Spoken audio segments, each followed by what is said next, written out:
made a crazy decision. Welcome to Thailand, otherwise known as the Land of Smiles, and it's our 5th time visiting this lovely country.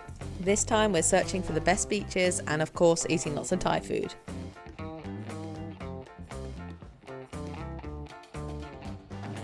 Our first stop on this trip is Phuket Island, and we've never been to this area of Thailand before, so we're pretty excited. The rainy season should have finished by now, but we arrived to a lot of rain.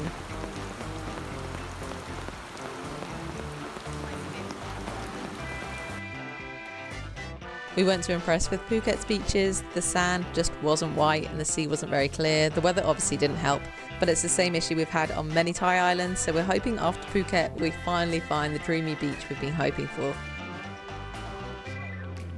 In the meantime, I practiced my diving skills in our hotel pool. Oh, wow. And we spent most of our time eating delicious Thai food, from pad thais to red curries.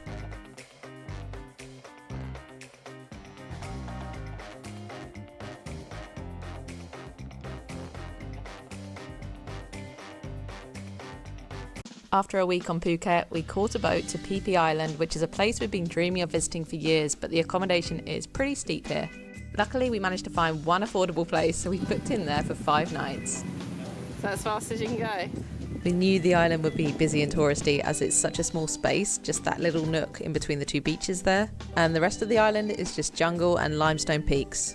There's no motorised vehicles on the island, which we absolutely loved because there's no honking or traffic. And while there were a lot of tourists on the island, it was easy to avoid them by going for a hike to one of the beaches.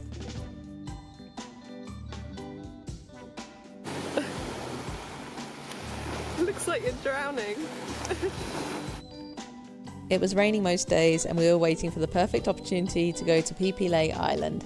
We didn't want to go on a group tour though, so after doing some research I found out we could rent a private longtail boat for 1,500 baht for a 3-hour trip, which is about £37. And this option meant we could go early in the morning and beat the crowds. Suddenly there was a day predicted to not have any rain, so we woke up at the crack of dawn and headed to the beach to hire a boat.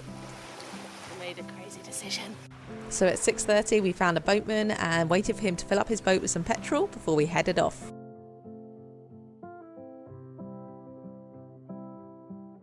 It was just a short journey to Phi Phi, and our first stop was Sama Bay, where we had these sheer cliffs surrounding us and the most incredible turquoise water.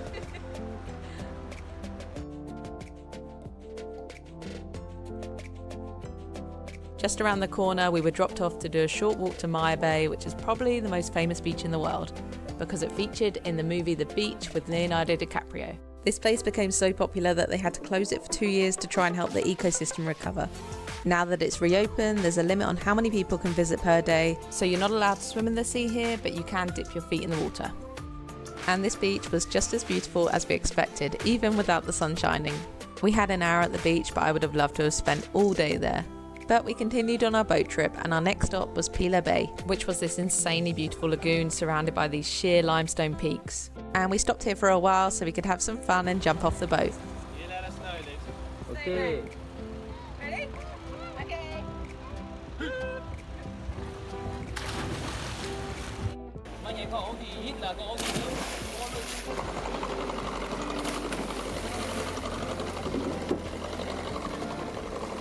Where's he gone?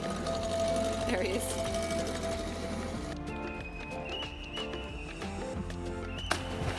Whoa.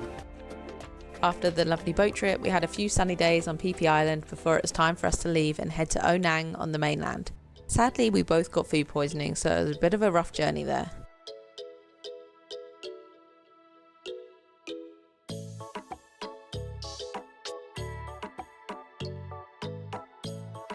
We used the town of Onang as our base for exploring the area, as the accommodation was so much cheaper there. The main day trip we wanted to do was to Railay, which involved a longtail boat to get to. And this little nook of land is home to what I would say are some of the best beaches in Thailand. There are lots of caves in the area, and one of them was filled with these wooden penises where people come to pray for fertility.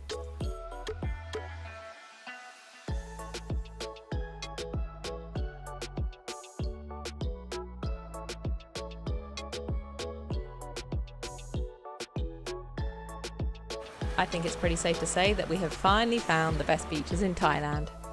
We would have enjoyed the experience a lot more if we weren't still suffering from food poisoning, which was really bringing us down. But it's almost our time to leave Thailand, so we said goodbye to Onang and hopped on a night train to Bangkok. Fingers crossed no one needs a shit on the train.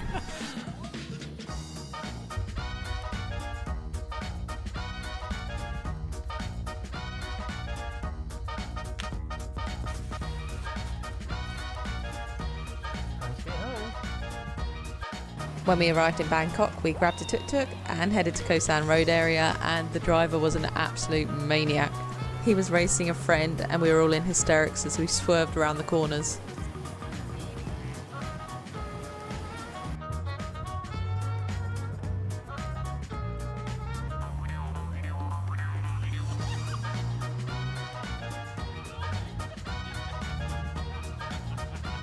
They were literally crazy, and one tuk-tuk we took at night time was going so fast he slammed into a pothole and snapped a pipe under his tuk-tuk, so it was out of service from that point.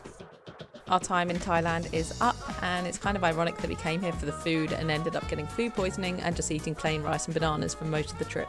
But at least we saw some tropical beaches, and now we're heading to Taiwan.